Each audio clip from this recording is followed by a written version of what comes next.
Tantor Audio, a division of Recorded Books, presents A Scandal by Any Other Name by Kimberly Bell, narrated by Esther Wane.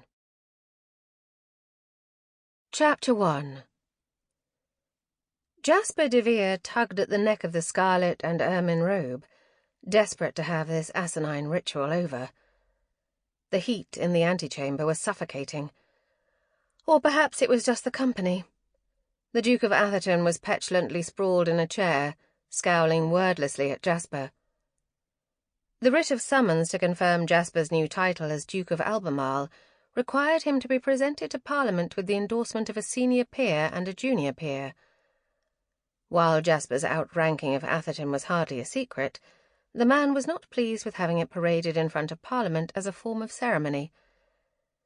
Or he could still be bristling over Jasper's twin sister, Ruby, rejecting his marriage proposal. If that was it, he was a bigger idiot than Jasper had initially gauged. Atherton was hardly the first proposal Ruby had turned down.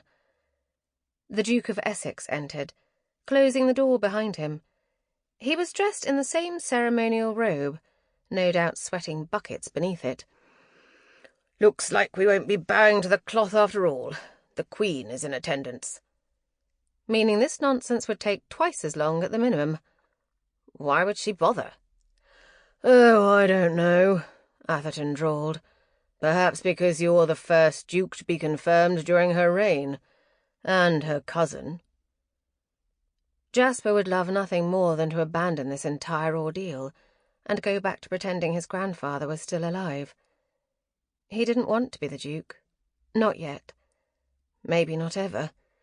He desperately wanted to go back to the days when his grandfather sat stolidly at the end of the breakfast table, anchoring Jasper's world with his resolute presence. Jasper could not be the Duke of Albemarle. He would never be able to fill those shoes. "Albemarle, did you hear me?" Essex was staring at him with concern. "Hmm? The black rod's at the door. It's time." The House of Lords usher might be there, but it wasn't time. Not yet. Jasper shook his head and tossed the black hat and writ of summons onto a chair. The ermine robe followed. Atherton's eyes went wide. "Albemarle?" "Tell Victoria I'm sorry." Jasper clawed at the cloak, breaking the clasp in his efforts to get it off. "Something's come up." "You can't just—" "Your Grace, please." Jasper ignored them all. He opened the nearest door, praying it wouldn't be a closet. It opened out onto a shadowed hallway. He started down the corridor. Ruby was going to kill him. He couldn't think about that now, or the disappointment that was bound to settle onto his grandmother's face. They didn't understand. They mourned Jasper's grandfather with grief equal to his own, but they didn't have to try to become him. It couldn't be done, and attempting it would be an insult to his grandfather's legacy. Jasper would find a way to explain that to them, eventually. Right now, he just had to find a way to escape the building. A new door opened out onto a wider, brightly lit hall. Out of the corner of his eye, Jasper recognized the impeccable posture and dark sable coiffure of his twin sister. He pivoted in the opposite direction. "Jasper?" Ruby's confusion at his flight carried down the hallway. He pretended not to hear. An exterior door revealed itself at the end of the corridor. He broke into a jog to get there before she caught up to him. "Jasper DeVere! Come back here this instant!" "What's that, Ruby? I couldn't hear you." He let the high ceiling carry the message back to her. "Jas! Stop!" His sister chased after him, but she was impeded by the constructs of female fashion and good manners. Jasper was impeded by neither. Outside, a groom was leading a saddled horse towards the stables. "Pardon me, my good man, but I need to steal that horse." "What? My lord, you can't—" Jasper vaulted into the saddle. He could practically feel Ruby's rage behind him. "I'm deeply sorry. Please tell its owner I'll return it eventually. He can forward his complaints to Lady Ruby DeVere." Ruby caught up with him as he wheeled the mount toward the gates. "Jasper, running away won't bring him back." "I know." "Do you?" Because you did the same thing when Mother and Father died. He didn't want to think about their parents, not on top of everything else. He just needed it all to go away, just for a little while longer. I can't, Ruby. I'm sorry. I just can't. Jasper put heels to his horse. They burst out onto the London streets, and he navigated the quickest route out of town at top speed, ignoring the veering carriages and shouting pedestrians. When they reached the outskirts of the city, it still wasn't far enough. He needed more distance. An ocean, perhaps. Maybe that would finally be enough space between him and all the things he couldn't reconcile inside himself. His grandfather was dead. The larger-than-life man who'd anchored Jasper's world for 26 years was gone. He didn't feel gone. His voice still echoed in Jasper's mind, and it felt like, if Jasper just turned fast enough, he might catch a glimpse of the old Duke disappearing around some corner. Everything in London was a reminder. After hours in the saddle, Jasper amended his ambition from leaving the continent to getting a day's ride outside of London. Neither his backside nor his horse would survive a continental journey, and he'd left the city going west. As far as he knew, there were no viable options for getting to America on foot. The smartest thing to do would be to assess his situation over a nice meal in a private dining room somewhere. But, since he hadn't planned on making a mad dash out of the city, his lack of funds and luggage were going to prove problematic. He could send for both, but then Ruby would find him. She probably had men scouring the roads looking for him at this very moment. He needed to find somewhere to hide out until he could convince his heart that this was the world now, a world where Edward DeVere, Duke of Albemarle, did not exist.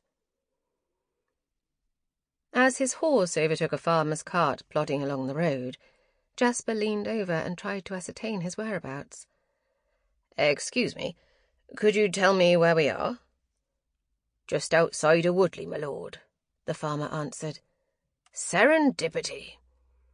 The world had not completely turned on Jasper just yet. His best friend Nicholas had acquired a house in Berkshire after he married his new wife, Amelia, and, if he was not mistaken, it was near Woodley. Since Nicholas and Amelia were off travelling while Nicholas had a break between terms, it would be the ideal place for Jasper to try to reconcile his new situation. "Thank you, my good man. Your assistance has been invaluable." The farmer answered with a non-committal grunt. Jasper ignored it in favour of trying to determine which one of these blasted country lanes would lead to Nick's house. All of the tracks looked the same. Polite little lines of birch trees surrounded by expansive fields. He found one with a likely signpost and headed down it at a leisurely walk. No sense making haste when he wasn't certain he was headed in the right direction. When the sound of hooves thundering at reckless speed caught his attention. The Berkshire countryside stretched out, gently rolling hills covered in the bright new grass of spring. Julia's legs itched with the desire to spur her mount and race across them at breakneck pace. But if she did, Nora would be stranded. "Can't you ride faster?" Julia asked. "Maids aren't meant to be on horseback." Nora clung to the reins with both hands, her entire body jolting with every step of the horse. "Leisurely strolls? Absolutely. That's quite my speed." "Well, it's not mine." On foot, Julia looked how Nora did on horseback, lurching along in awkward discomfort. But mounted Julia was unmatched. She could fly across the landscape with wind pulling her hair from her pins, outracing all the sideways glances and poorly veiled whispers. On a horse, Julia wasn't that crippled bishop girl. On horseback, she was a Spartan Princess Siniska, racing to become the first woman to win the Olympic Games. Nora's face went pale. "I'm sorry, my lady. I didn't mean—" "It's fine." She and Nora had reached an understanding weeks ago. It was a product of Nora's not constantly thinking of Julia as an invalid that allowed Nora to slip up, and Julia did not want to go back to the days when Nora treated her as if she were made of glass. "But we should pick up the pace. Tryphosa wants to stretch her legs." Julia's mount shook her head side to side in agreement. Nora paled even further. "Unless you think you can make it back to the house," Julia suggested. It was a straight shot back to the manor, but the sight line to the house would be obscured on the low sides of the hills between their location and the stables. The sun was just beginning to set. Plenty of time to get in a good ride and still make it back by dark. If they were at home, Julia would have abandoned Nora without a thought, or more likely never taken her in the first place. But they were visiting Julia's sister Amelia's new estate, and the countryside was new to them both. Julia found that thrilling. It was half the reason she'd decided to wait for her sister's return here, instead of at home. But Nora was possessed of a slightly less adventurous spirit. "Since I can still see it, I think I can manage. I may not know how to ride, but I am not a simpleton, my lady." Julia grinned. "Glad to have you back, Nora. Now leave." Nora hesitated. "It's not proper for you to be riding alone." "Because I might be compromised? Ruin my chances at marriage?" Julia's raised eyebrow expressed the ridiculousness of that notion. "Just because nobody is going to marry you doesn't mean they might not try—" Julia crossed her hands in front of her, leaning in with a grin. "Try what, Nora? Please, enlighten me." The maid's face flushed crimson. She grumbled. "You're a devil, Lady Julia." "That's what they say." And more. She couldn't seem to keep herself from mischief if she tried. Not that she tried very often. "Fine. If some brigand wants to take his chances with you, may God have mercy on him. Get me pointed in the right direction." Julia nudged Nora's horse around to face the house. "When you get back, ask if they've had any news from Mia." "You mean if your sister somehow sent word between the morning post and the evening post?" Instead of answering, Julia slapped the rump of Nora's mount. It started toward the house at a trot, the poor animal's top speed. The way the maid shouted and carried on, Julia might as well have slapped her. Still, Nora didn't fall off, and she was headed in the right direction. Satisfied, Julia turned her own mount toward the unexplored countryside. "Shall we, Tryphosa?" The stocky little bay horse stomped her hoof in response. Julia scanned the open country. Way off to the left, there was a copse of trees. There might be a stream there. To the right, the thin line of a stone wall snaked along the perimeter of the property line. "Which way do you think?" This was why Mia needed to get back from her bloody trip.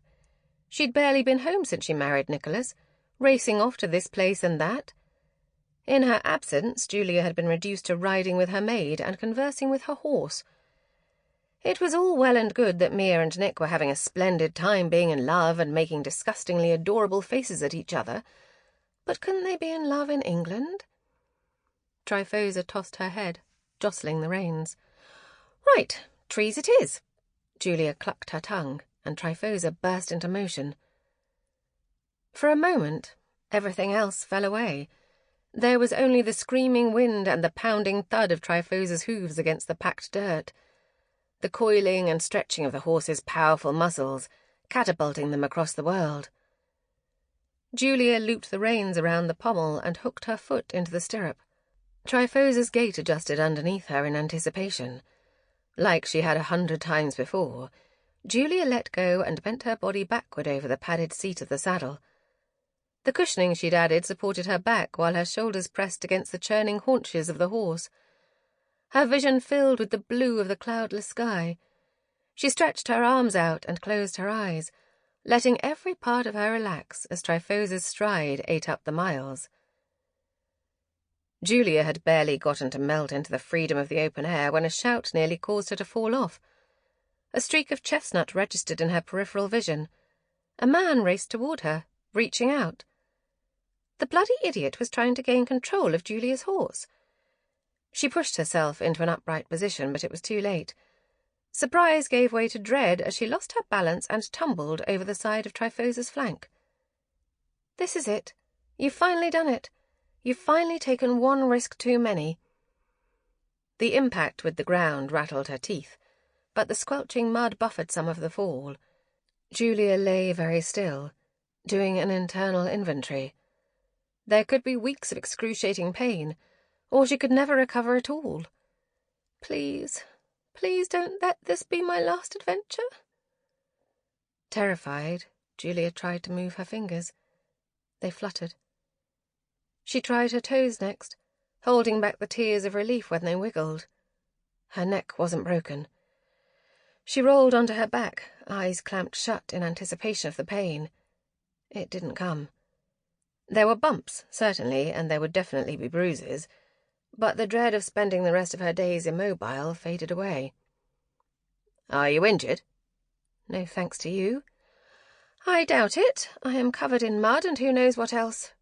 Did you just shove me off my horse?" "You've had a fright, I'm sure. Did you faint before or after your horse bolted?" "Faint? I didn't." She opened her eyes to a face that would make an artist weep. High cheekbones, full lips. Only the square set of his jaw kept him from being too pretty. The dark brown eyes she'd never gotten to see up close until now. Oh my. You're delighted you didn't fall to your death." He helped her up into a sitting position, holding her hand longer than necessity required. "Viscount Bellamy, at your disposal." Julia knew Lord Bellamy very well. She had peeked at him between cracked curtains and listened through doors every time he came to visit with Amelia. Slowly she had mined Nicholas for insights into his friend's private life.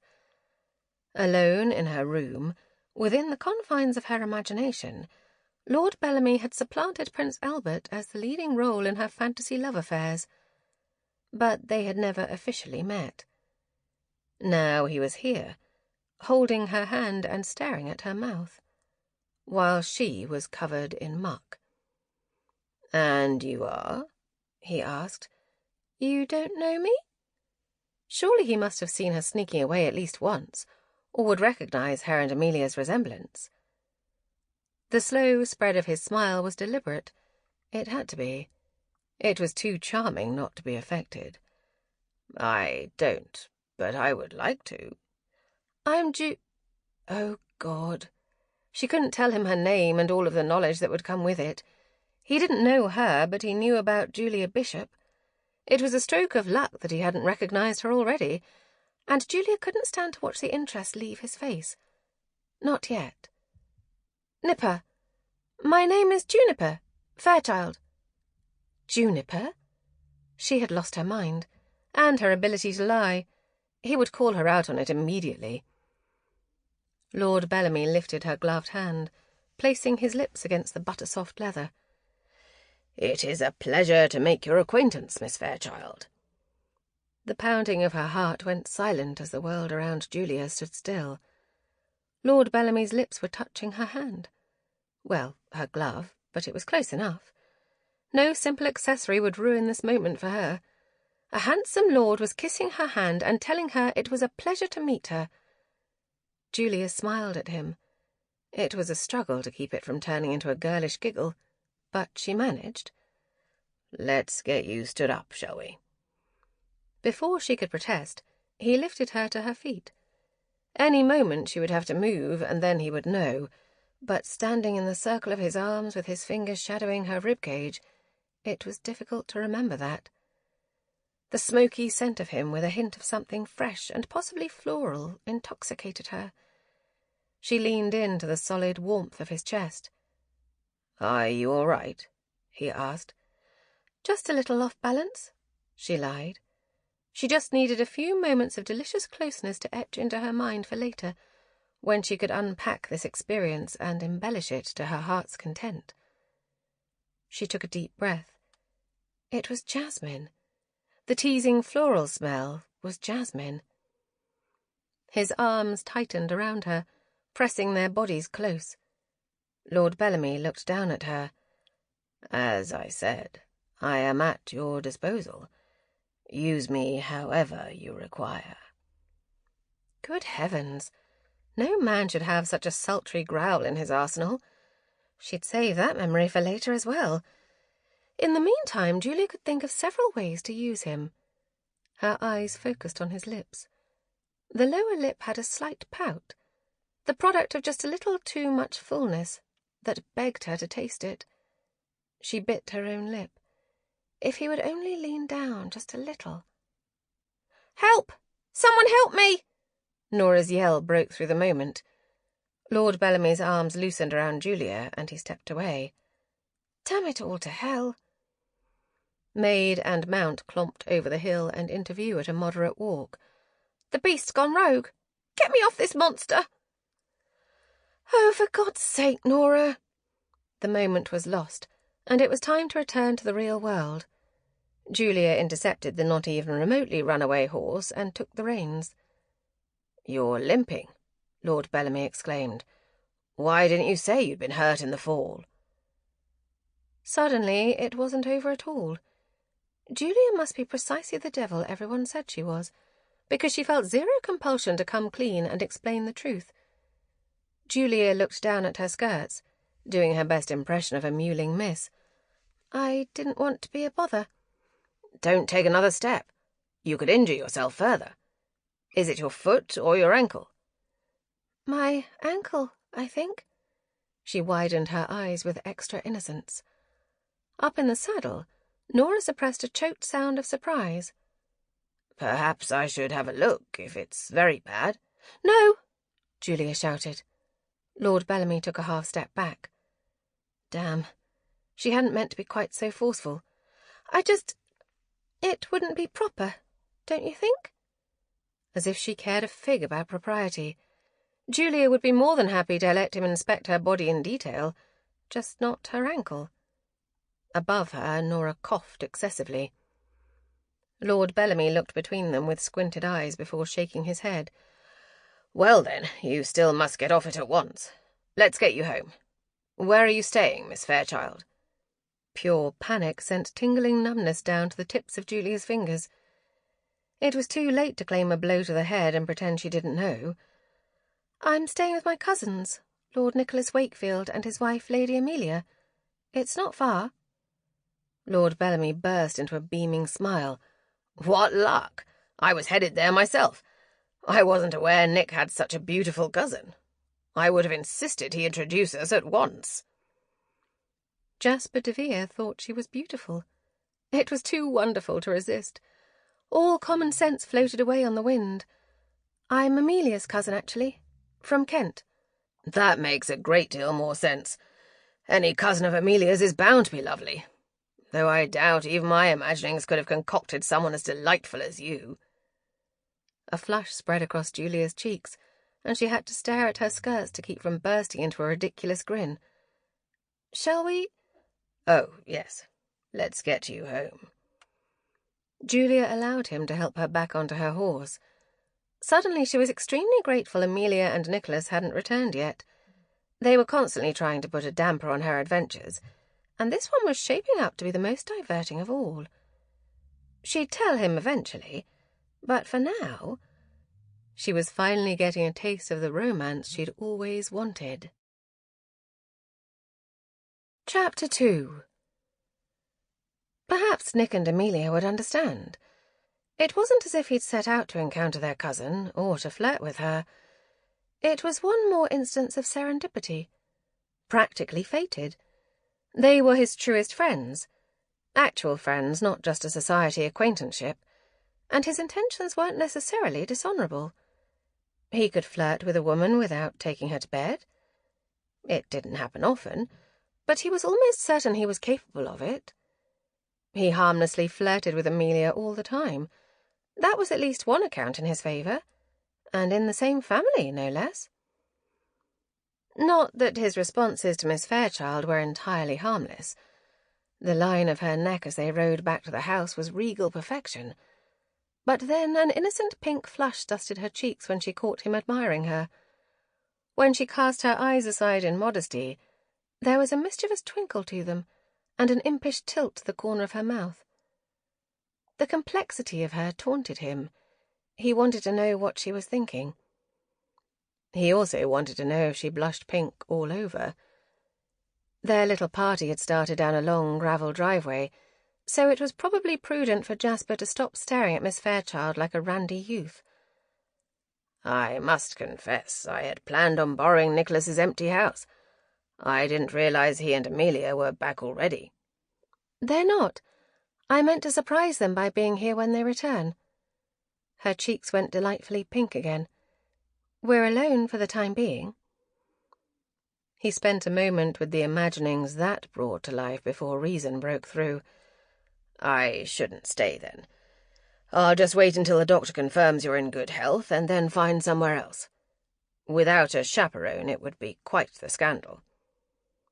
She looked up from under thick lashes, managing to appear innocent and suggestive at the same time. "I won't tell if you won't." A fortnight. It would take a fortnight to do everything that look brought to Jasper's mind, and another to start all over and do it again. I adore secrets. "I'll go see about sending for a doctor." Miss Fairchild's maid launched herself from her horse in a flurry of skirts and hurried inside, grumbling about wickedness and ruin as she went. "Don't mind Nora," Miss Fairchild said quickly. "She's just a bit protective." "As she should be. She has someone very precious in her charge." Jasper waved off the groom that stepped out to help Miss Fairchild down. When she put her hands on his shoulders, he lowered her slowly down each inch of his body. It was devilishly forward, and she ought to have slapped him, but she seemed perfectly willing to wander this path to ruin he was leading them down. If she was amenable to an entertaining diversion, Jasper was game. That was why he'd come, after all, to escape his present. He kept his arm around her waist when her feet finally touched the ground, and ran his gloved thumb along the line of her lower lip. Her mouth opened, just the slightest of parts, and he repeated the gesture. "What shall we do to occupy ourselves while we're all alone?" What can't we do? No guile, no pretense of affront. She wanted him. Jasper lowered his mouth, slowly closing the distance between them, drawn in by her challenge. "A doctor has been—" The formal tones of a decidedly butlerly figure intruded. He cleared his throat. Miss Fairchild stiffened, and the moment was lost. She leaned away from Jasper. "As I was saying, a groom is getting the doctor, my lady." So there were a few limitations to their game. Not to worry. Jasper relished a challenge. "Let's get you settled inside." He scooped her up, feeling a profound sense of satisfaction when her arms wrapped around his neck. The curves of her pressed against his chest and arm. Her face might be angelic, but beneath all the layers her form was sinful. As they crossed the threshold into the foyer, he murmured against her ear, "You are delightfully luscious, Miss Fairchild." Her eyebrows raised. "Is that your way of warning me I'm about to be dropped?" "Dropped?" Jasper met her eyes. "I may never put you down." "I'm afraid you're going to have to, because I need a moment to tidy myself before the doctor arrives." "You look ravishing." Even the smear of mud across the bridge of her nose and cheek was tantalizing. "You're a shameless flatterer, Lord Bellamy." "That doesn't mean it isn't true." "I didn't say I didn't like it." There was that mischievous twinkle again. They reached the foyer, and she gestured for him to put her down. "Winslow, will you show Lord Bellamy to a room? I'm certain he'd enjoy a bath." Right. He no doubt smelled like he'd been doing hard labor. His formal clothing hadn't held up very well on the long ride, either. "I haven't any luggage. Do you think Nick would mind if I helped myself to some of his clothes?" She raised an eyebrow at his lack of luggage, but thankfully didn't ask about it. "I think he'd have to be here to mind, and he's not." He most certainly was not. Jasper would have to be very careful not to revert to less respectable pursuits.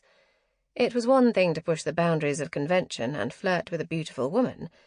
It was quite another to leap straight over them and ravish a close friend's cousin. "Then I shall see you for drinks before dinner. I promise to be much better presented." She nodded, and he left her, all the while extremely aware that she was watching him walk every step of the staircase. They would have to be very careful indeed. Jasper. Sample complete. Ready to continue?